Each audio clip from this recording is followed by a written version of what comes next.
Hello，大家好，欢迎收听这一期的问题不大，我是你们的好朋友牧羊。这一期呢，还是一期我的单口节目，是上一期幸福跑步机的续集。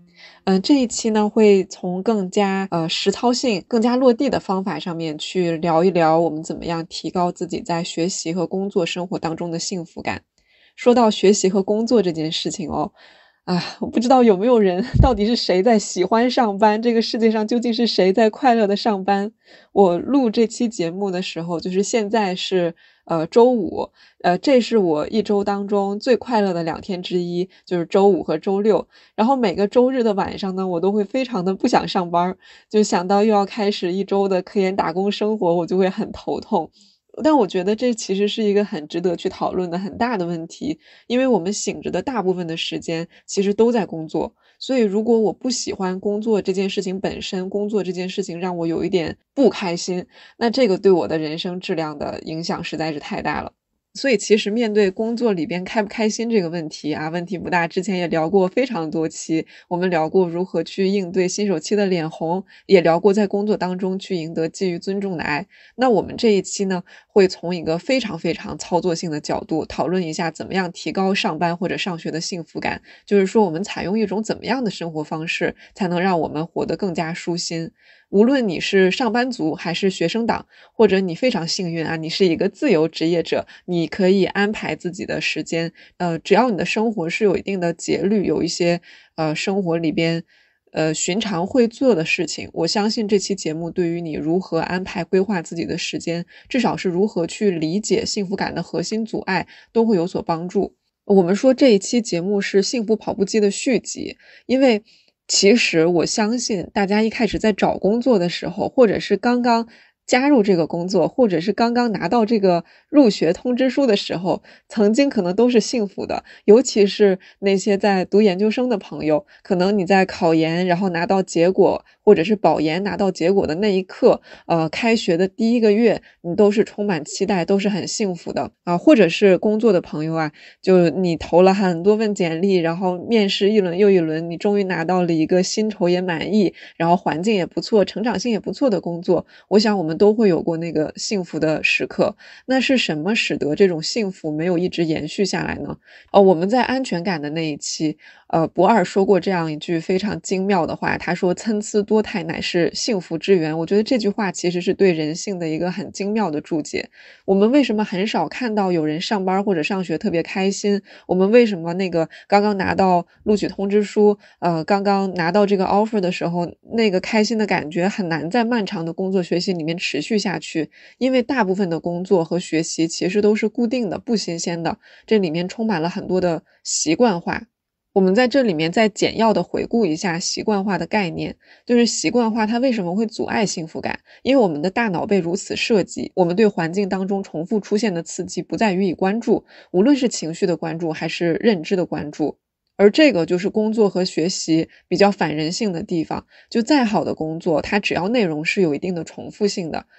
环境是大致不变的，它都会逐渐丧失它本来拥有的那些吸引力。但是这种习惯化，这种与幸福感相反的反人性之处，它又恰恰是很多的工作机会努力营造、努力追求的。就比如说，如果你的工作时间太过于灵活，那可能不适合团队协作，所以人们就会固定下来，我们就是哪天到哪天工作，早上9点打卡上班，晚上6点打卡下班，或者我们会约定下来，每周的这个时间就是我们的例会时间。然后为了工作的效率能够最大化，所以一个人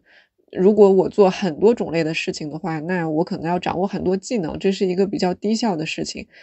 人们就发明了更加专精的工作职责。就比如说我是做数据的，那我可能接下来的几年主要工作都是从数字当中找规律和做 PPT。以我为例，我是博士生，所以我每天都是差不多同一个时间打开电脑，然后坐到同一张椅子上，上午写论文，下午做咨询，晚上继续写论文。这个就是我的生活的 routine， 就是我生活里面每一天都在重复的事情。所以一个很自然的结论就是工作这件事情对人的确是有磨损的。我听过很多人，包括我听过我自己说，我觉得我应该喜欢工作，我是一个很有事业心的人，这份工作或者是这个 offer 这个学位，它曾经是我求之不得的，所以我应该爱它，我怎么能这么懈怠呢？我怎么能不爱我的工作呢？但我们不得不面对一个事实就是大部分的工作的设计，它其实就是对人天然的有一些磨损的，所以如果你上班不开心的话，这件事情我告诉你，它就是普遍人性，它大概率不是你的问题，而是这种制度下人就是很难保持开心的状态。所以那我们该怎么办呢？最简单的一点就是如果这个制度没有办法改变然后它又的的确确的对我们造成了一些磨损，那么我们至少可以追求少磨损一点。我们可以适当的在有限的范围内少工作一点，在一次磨损的太多之前收手，然后让我们自己回归到那个参差多态的状态里面去回血，然后再加入新的工作。说到这里，我会想到前一段时间的新闻，不知道大家有没有看过那张图就是说字节跳动办了一个公益宣讲会，然后那个标题叫在字节工作3个月以上的同时仍保持一定程度的心理健康，其实也并非完全不可能公益讲座。我没有知道这个讲座的具体内容是什么，但是我注意到这个标题非常长，然后它里面有非常多的定语，它凸显了这样一个事实，就是在这种互联网大厂工作很容易你的心理就不健康了。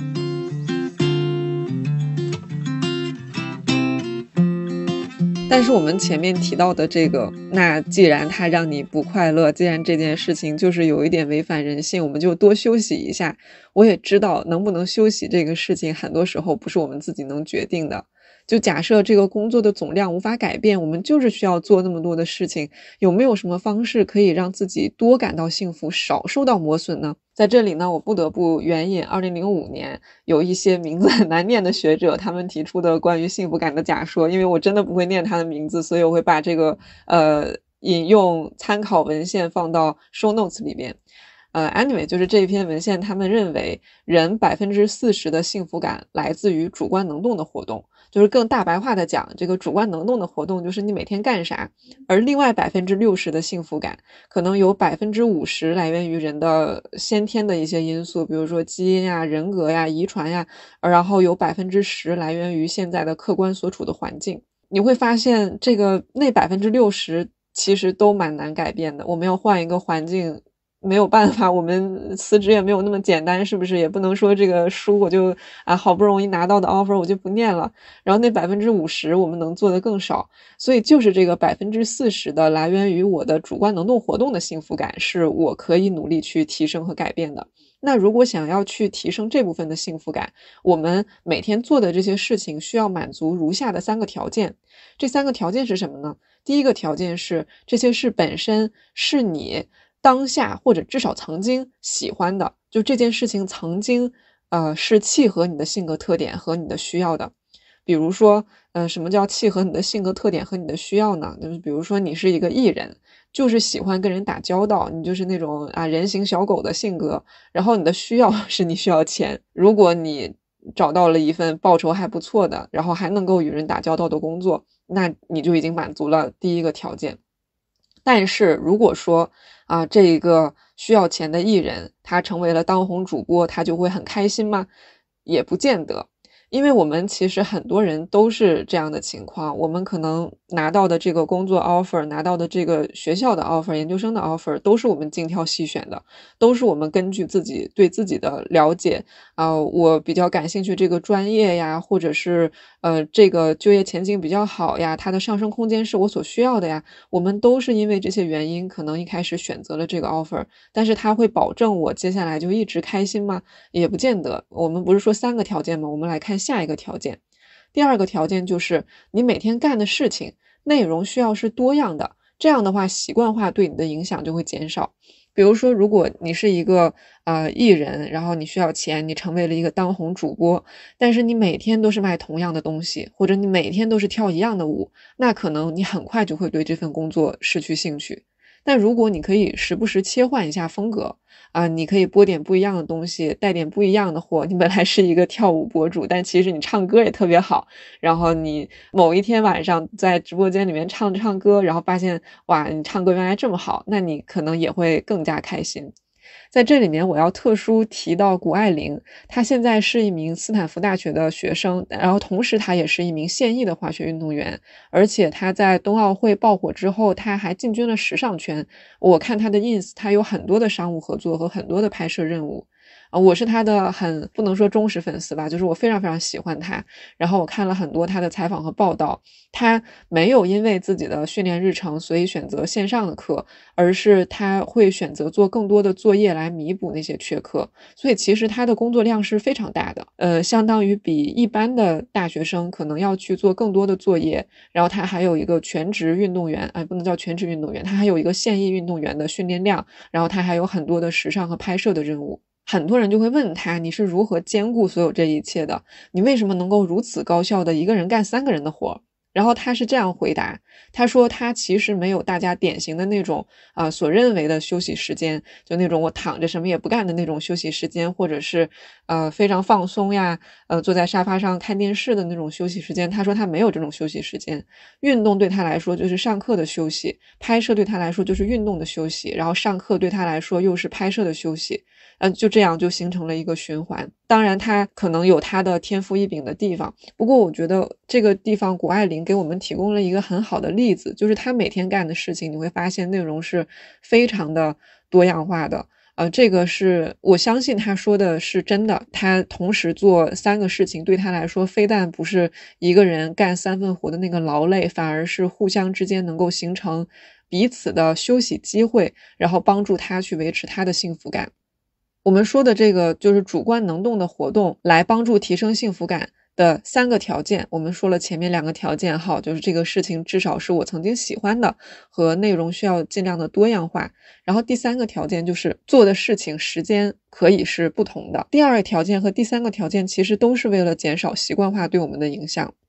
什么是做的事情的时间可以是不同的呢？因为我知道就我们比如说我有一份全职的工作，那我说我要做的事情的内容多样化可能是很难的，并不是每一个人都是谷爱凌可以同时上学，同时当运动员然后还同时去拍摄。第2件事情我们不一定能做到，我们可能这个工作内容没有办法，它就是这样，我每天就是得去写论文，但是我们可以尽量让做这件事情的时间稍微的变化一下。比如说你是很喜欢跑步的，然后你也有每天跑步的习惯，那么最好的一种情况，最有利于维持你对跑步这件事情的喜爱和享受的情况，就是你不仅每天跑步的路线会变动，而且你跑步的时间也会变动。比如说我今天是早上一起床我就想跑步，那我就跑步，然后我明天可能我一直到晚上，我坐了一天，在椅子上坐了一天，我觉得屁股有点疼，我再去跑步。不是那种我每天必须在定闹铃哪个时间点去跑，而是在我想跑或者我觉得很有必要活动一下的时候去跑。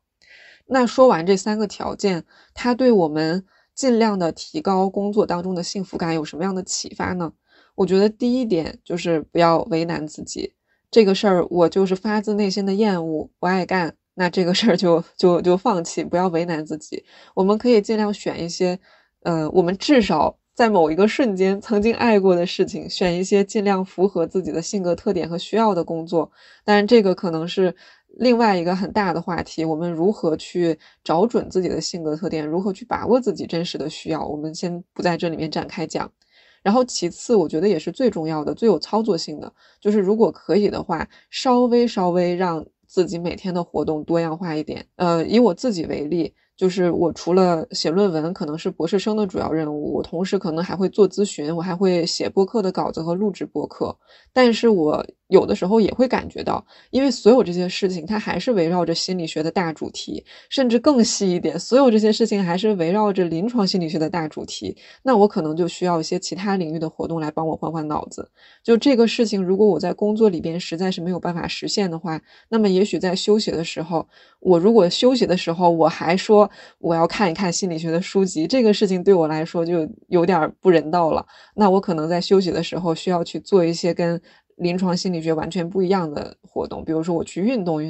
比如说我去看一些无脑综艺这个是对我来说会有利于我维持我的幸福感的。还有就是尽量去减少我们在工作当中的 routine， 就是尽量减少那种我到点儿就去做什么那种非常非常习惯的动作。比如说我每天早上8点半坐下来写论文，这就是一个 routine。我依然可以也应当每天去写论文，但是我可以更灵活的安排我到底是周几写，或者是我到底是哪个时间段写。我依然可以8点半起来，但是我起来之后的活动可以不那么的固定。我会经常发现，尤其是在清华北大啊，有很多同学会做那种精确到5分钟、精确到半小时的时间表，这件事情其实是很反人性的。因为你去做这种时间表的时候，你其实就把任何一丝这一天可能发生的变化性都给抹除掉了。然后你很容易就会你为了让自己效率更高嘛，你为了让自己保持一个很好的习惯，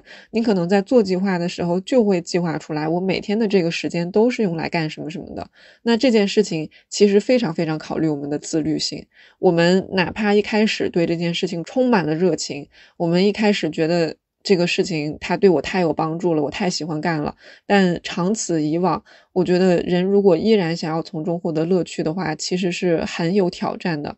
那一种更加符合人性的安排工作的方式，可能是我每周把我需要做的事情列出来，而且这些事情最好是不同领域的事情。比如说对我来说的话，我每周可能会把我这一周科研上面需要做的事情列一个表，我这周在咨询上需要做的事情列一个表，我这周在播客上需要做的事情列一个表，还有其他比如说教务的一些事情呀也列一个表。然后我每天按照当下的心情和需要，在允许的范围内选择我优先做什么，和我做这件事情要做多久。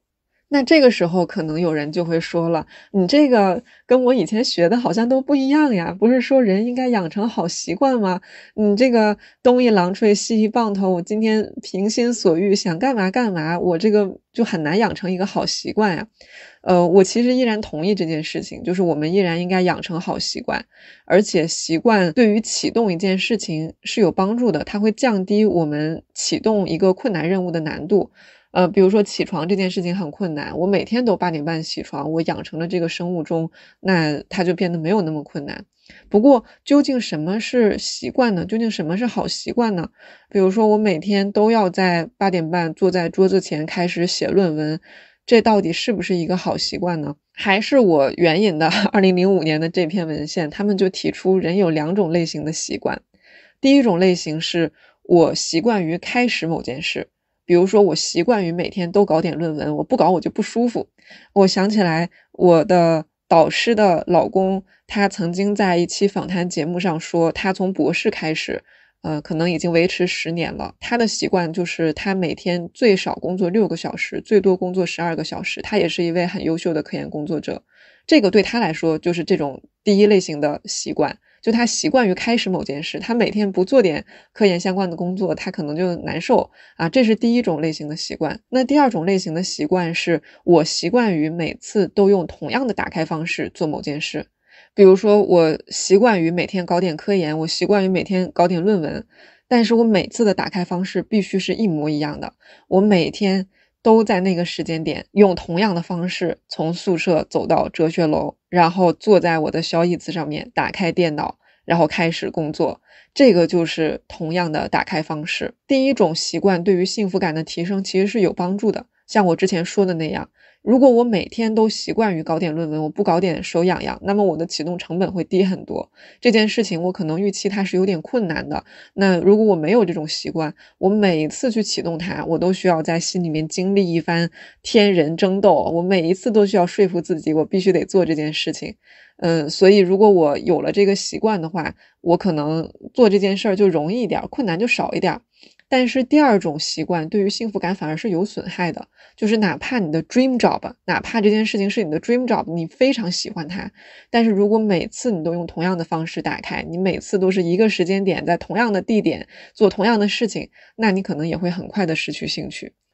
就是这个可能跟我们看到的很多宣传是不一样的。因为我们看到的很多关于成功的宣传，他们的成功叙事都是这个人非常的刻苦，这个人非常的自律，他有一个精确到5分钟的时间表。我觉得这件事情有可能是真的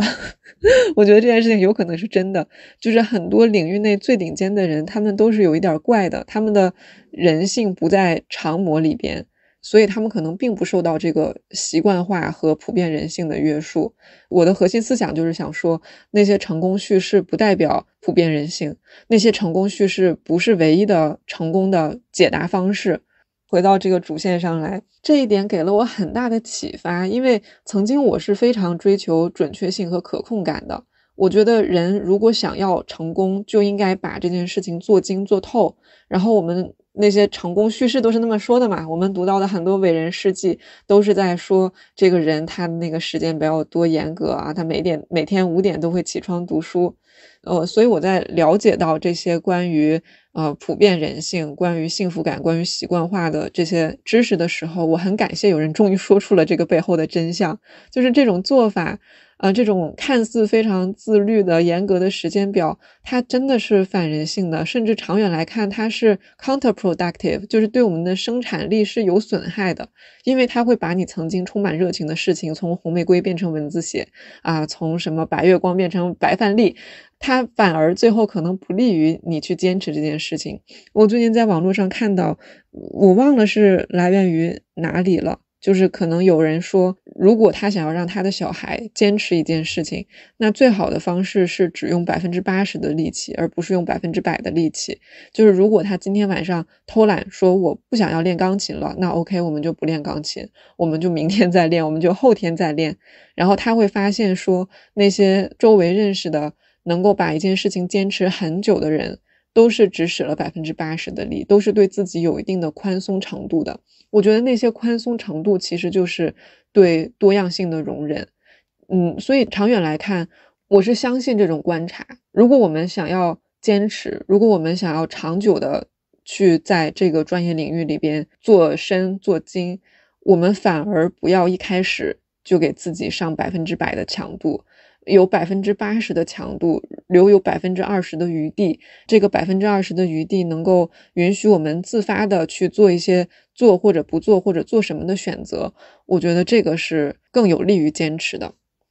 那我们前面说了这么多，其实核心思想就是，如果你想要工作、学习、生活得更开心，你就要参差多态，你就要做适合你的事情们，而且你要变着花样的去做。还是跟着前面的那个疑问，就这个是不是意味着我们就要不专心，我们就要随心所欲，我们就不能特别投入，我们这个工作里边就要去划水，并不是这个意思，也并不是这样。为什么不是这样呢？我们来讲这个幸福感的本质哈。如果我现在问你，你觉得你幸不幸福？你会怎么样去回答我这个问题？第一个反应，你会开始去回忆，你会开始去检索，你能想到近来发生了哪些事情，然后在这些事情里面，让你印象深刻的事情里边，开心的事占比越多，那你就会告诉我你越幸福。你不会那种平等的检索近期发生的每一件事，你只会告诉我，你只会在这个回答的反应期间去检索到那些你觉得值得被记起，至少是有一点特别的事情。所以我为什么觉得划水不是幸福的解决之道？因为划水不会让这种你能记起来的特别的开心的事情变得更多，反而是你什么事情会让你印象深刻呢？什么事情会让你主动的想起来，对你来说是特别的，然后又让你觉得很开心呢？这些事情多少你是要有一些主动投入的，你是要有一些 engagement， 你是要有一些自己的心智和能量的卷入的。所以我觉得划水可能并不是一个就是最好的提升你在工作里面的幸福感的事情，反而是你去实现一些自己设定的比较合适的目标的过程，会产生更多的特别的而且积极的体验和记忆。说到这里，我会想起另一个经常被人们提起的常识，我不知道你有没有听过这件事情，那些人们付出主动努力去参与的能够产生心流体验的活动，其实比被动的娱乐更让人快乐。然后基于这个发现，就有人建议说，如果你想要获得更高的幸福感的话，如果你想要过得更开心，那你休息的时候就应该去主动学一些兴趣班，你就应该去主动做饭，你就应该主动参与一项运动，或者你主动去冥想，而不是坐在那里刷手机。但是其实这件事情很少有人能践行，因为这么做其实也是很累的。就我都这么累了，我累了一天回到家里，你告诉我说你不许我刷抖音，你要让我去上舞蹈课，这个现实吗？这个其实也有点反人性吧。所以回到我刚刚说的那件事情，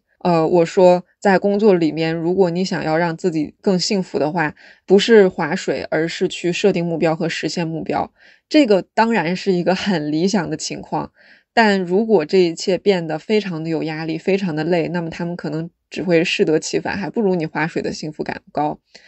最好的一种情况是设定目标和实现目标的这个过程，感觉就像玩儿一样。我知道这是一个很理想化的设想，你可以想象这样一种情况，就是如果让你下班之后去上舞蹈课，但是这个舞蹈课对你来说就像玩儿一样啊，它就是一个兴趣班，然后那里有很多你喜欢的小伙伴，然后你的舞伴呢是一个高大帅气威猛的这个男同学，那你会不会觉得我宁愿去上舞蹈课，我也不愿意在家里面刷抖音？所以在工作里边去设定目标和实现目标的最好状态也是类似的，就是我有动力，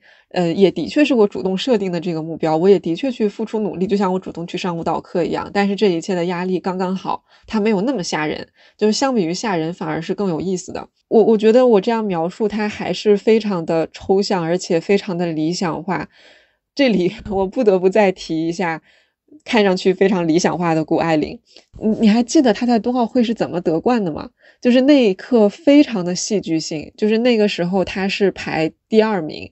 就是她的暂时的得分是排第二名，然后她前面的那个选手的分数已经超过了她，完成了她的动作，而且分数已经超过了她，所以这个时候如果她做她原来计划的那个动作，她是没有办法赢的。最好的情况就是银牌。那如果他想要赢的话，他需要去做一个分数更高、难度更高的动作，而这个动作是之前没有任何一个女子滑雪运动员曾经做到过，他自己也从来都没有尝试过、训练过的动作。但是那一刻他决定做这件事情，这个风险是非常高的。他的那一跳是非常戏剧性，而且非常幸运的成功了。就是因为这一切的这个成功背后有如此的戏剧性和彰显了他那么大的毅力、决心和勇气，所以这件事情也引起了人们很多的关注嘛。我记得在冬奥会结束之后，他有接受《纽约时报》的采访，然后那篇采访的标题是叫 "I'm in love with fear"，就是他说他爱上了恐惧。这个恐惧可能既包括说他做出那个很冒险的决策，他要去做一个从来没有女子运动员做到的动作的时候，这件事情是多么的有压力，这件事情是多么的令人恐惧。然后这个恐惧也包括他是一个自由式滑雪的运动员，他就是在天上飞。他以前有受过很严重的伤，脑震荡，快摔下来之后不知道自己是谁，不知道自己在哪儿，这是一项非常危险的运动。他说 I'm in love with fear， 这个 fear 也包括这项运动本身会给人带来的那种恐惧感。然后那篇采访的核心论点就是这一切非常天然的会让人恐惧的事情，他找到了恐惧的另一面，那就是兴奋和刺激。我们来看哈，就是同样的这个事情，我飞起来之后，我就是可能会摔下来，我就是可能会受伤，这是一个你不论换什么样的视角都无法去避免的一个现实。就是包括在工作当中，我们去设定一个目标，我们不管换什么样积极的视角，我们不得不面对这样一个可能性，就这件事情我有可能成功也有可能失败，而失败可能是会伴随着一些负面后果的。我们不管换什么样积极的视角，我们都没有办法去否认这个客观现实。那为什么有的人在这里面感觉到的就是恐惧和压力，但是谷爱凌她却说她在这里面觉得恐惧的另一面是兴奋和刺激呢？这个地方我有看过武志红老师对于谷爱凌的一个解读，他说人的心理空间有大有小，就是如果你的心理空间很大，你对自己的失败和那些失败随之而来的糟糕后果是有容错度的，你觉得这些都没有关系，这个就是我失败了，我可以再爬起来啊，这个都是我可以容纳接受的一些后果。那你用这样的一个大小的心理空间去看待这些失败的可能性，这些危险，你可能感觉到的就是哎，这事儿有意思，这事儿兴奋，这事儿刺激。但是如果我们的心理空间没有那么大，然后这个压力已经超出了心理空间的范围，我们可能看到的就只有恐惧。其实我们在现实生活当中想一想也是这样的。我举一个例子，比如说养猫，比如说养猫，其实你说养猫这件事情有没有危险啊？虽然这个小猫咪杀死你的可能性很小，但是它有没有可能至少挠伤你，这个是有可能的。但是我们可能就这个养猫的人啊，觉得这个不是什么大事，就相比于我对猫的爱，那它挠我一下这个可能性，我去打一下破伤风的可能性，对我们来说可能只是在整个心理空间里边的一块小石头，可能只是很小很小微不足道的一个部分。关于心理空间的这个话题，我们要如何去扩展自己的心理空间，这可能又是另外一个很大的话题。我们如果大家感兴趣的话，我们未来可能会再开一期来讲。我这一期讲了好多谷爱凌，我真的很迷她，我最近真的很迷她，因为她提供了一个我从前没有见过的成功叙事。她所提供的成功叙事是这样的：我自信、健康、开心、享受。我承认我很努力，但是我不承认自己在受苦，就是我没有什么苦大仇深的牺牲，我也没有强迫自己，我是开心自然，而且非常 deserving 非常应得的获得了这些成功。我觉得这件事情很妙，妙就妙在它是实打实的付出，而且承认了自己的努力。我们上学的时候都讨厌学表，就是那种明明自己偷偷摸摸学到凌晨2点，然后但是就是跟大家说，哎呀，我这次考试又没有复习。我们上学的时候都不喜欢这一类人，但是谷爱凌不是这样，她非常大大方方的承认我就是努力啊，我是在那个跑步机上也会看论文，我是在车的后座上面也会写作业，他承认自己是做了很多可能其他人没有办法做到的事情，而且他为此感到很骄傲，他很大方的承认这一切。但如果是在我所习惯的那种成功叙事里边，如果一个人他是这样的一个强度，他付出了这样的努力，我一般都会觉得这个人有点苦，或者这个人一般也会说啊，我有点苦，这个是真的很辛苦的。但是谷爱凌身上没有让我看到这个苦的部分，她有受伤，她也有很累的时候，但是我记得我看她的一个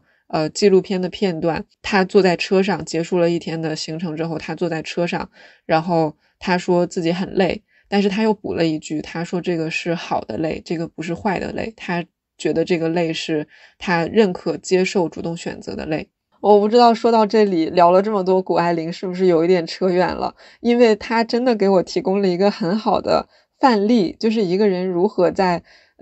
做工作做得很好的同时也保持幸福。就是我们今天讨论的这些内容，我觉得可能能部分解读他到底如何做到了这一点，他到底如何做到他一边工作做得很好，他又一边很开心。一方面是他的生活真的足够的参差多态，另外第二是他为了实现目标付出了很多的主观努力，第三整个过程因为他可能有足够大的心理空间，整个过程这些努力对他来说比起那种压力更像是玩，更多是有趣的。那在这期节目的最后，我想再总结一下我们这期节目到底能给出什么样的对我们现实的学习和工作生活的建议。第一个是尽量做自己喜欢的，或者至少曾经爱过的事情，做适合自己的性格和需要的工作。第二就是去设定目标和付出努力，但是不要苦大仇深，不要搞得自己压力太大。我们这个心理空间可能一时半会儿没有办法放大和缩小，但是我们去设定目标的时候，我们可以尽量不要设一个让自己非常有压力的目标，我们可以尽量把这个目标带来的恐惧和压力感控制在心理空间的范围之内，让我们觉得这件事情是有搞头的，是有一些趣味性的，当然它可能不可避免的会有点压力。然后第三个建议就是每天的活动尽量的多样，不要太单一，工作的内容最好的情况就是我工作的内容本身就是多样的，可能是跨领域的，然后如果我们实在是没有办法去改变单调的工作内容，那我尽量改变一下工作的形式，可不可以呢？比如说我坐在哪里办公，我和谁在一起办公。然后第四个建议就是我们不要每天固定时间做同一件事，日程表要稍微灵活一点。第五个建议可以有每天都做什么事的习惯，就是这个启动一件事情的习惯，但是最好不要每次的打开方式都完全一样。最后如果实在幸福不了，工作就是这样了，那么我们就允许自己尽量少工作一点。好，那本期的问题不大，就是这些。如果大家有什么建议，有什么其他想听的内容，对这期节目有什么自己的看法、感受，都欢迎在评论区告诉我。谢谢大家，我们下一期再见，拜拜。